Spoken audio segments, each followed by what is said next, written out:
it's one thing to know Jesus died on the cross for you in your head, but it's another thing to have a revelation in your heart, right? It's one thing to know that God is our Father. It's another thing to experience that in your heart. It's one thing to know that you're forgiven. It's another experience to receive a revelation of grace. And so on Saturday, we take everyone through a revelation of the cross, right? Paul says, I've been crucified with Christ. It's no longer I who live, but Christ who lives in me. The life I live by faith in the Son of God who loved me and gave himself for me. So Saturday morning, we start off with, listen, he was pierced for our transgressions. He was crushed for our sins, right? The punishment that brought us peace was upon him, and by his wounds we're healed. And so it's like we go That's a through, big one, just so you know. yeah, by the healing. By his wounds By we his are wounds, healed. we're And healed that, emotionally, physically. So we go through, there's 7 different times that Jesus shed his blood on the way to the cross. Like 7 times, right? When they tore out his beard, when the nails went in his hands and his feet, when they beat his back, right? They scourged him, right? The crown of thorns on his head.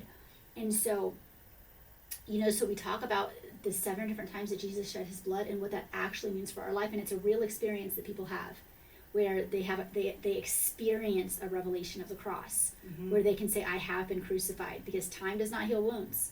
Jesus says, and so people have a real encounter with the resurrected Christ starting Saturday morning, and that changes everything, where you can release all the guilt and the condemnation for the sin and the things that you've done, and then you can receive healing for all the sin that's been done against you. Because we see people, listen, they've been molested, they've gone through trauma, right. they, people have had real emotional needs not met, and so, and I'm all for counseling and therapy, and I 100% think there's a place for that, and we need more of that. But there's some things that you need the cross. There's some things that talking about it won't help, that you need to exchange that. It's the great exchange. You need to exchange your life for his life. He became poor so that we might become rich. He became our substitute. He took our place. Well, are you living in that?